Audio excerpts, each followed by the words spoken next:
అమరావతి అప్పుడు వాస్తవంగా 2014 బాబు గారు అధికారంలోకి వచ్చాక ఫైనల్ చేసింది 2015 నాటికి. కానీ ఆ భూ సమీకరణ ఇదంతా పూర్తయ్యేటప్పటికి 2017 అయిపోయింది. కన్స్ట్రక్షన్ ఎక్కడిదక్కడ ఉండిపోయింది. ప్రాథమిక దశలో అయిపోయింది. ముందు ఆ సెక్రటేరియట్, హైకోర్టు అవి మాత్రం పూర్తి చేశారు అసెంబ్లీ వరకు. మిగతా అన్నీ ఎక్కడిదక్కడ నడుస్తూ ఉంది. ఈలోపు ప్రభుత్వం మారి 3 రాజధానులు అంటాం టోటల్గా ఆగిపోవడం జరిగిపోయింది. అప్పట్లో అనేక మందికి స్థలాలు ఇచ్చారు, 5 ఎకరాల 10 ఎకరాల ఇట్లాగా. వాళ్ళెవరూ కూడా బ్రాండ్ అంటే ఆ రోజుల్లోనేమో ఊరు బాగుపడ్డాక అప్పుడు కట్టుకుందాంలేని ఆగారు. ఆ తర్వాత వచ్చేటప్పటికి జగన్ ప్రభుత్వం కాదంటోంది కదా, ఇంకా అక్కడ కట్టి మనకెందుకులే అనేసి ఎవరూ కట్టలేదు.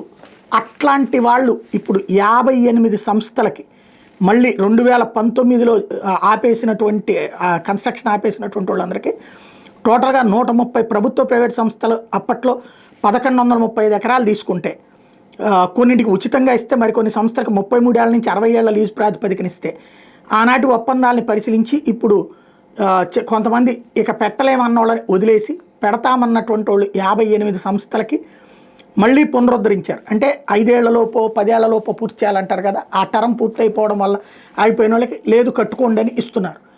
ఇప్పుడైనా వాళ్ళు కడతారా లేదా ఇది ముఖ్యం. ఎందుకంటే జగన్ మళ్ళీ పవర్లోకి వస్తాడంటే అమరావతి పరిస్థితి ఏంటో ఇంతవరకు వైసీపీ తేల్చాల, స్పష్టత ఇవ్వాల.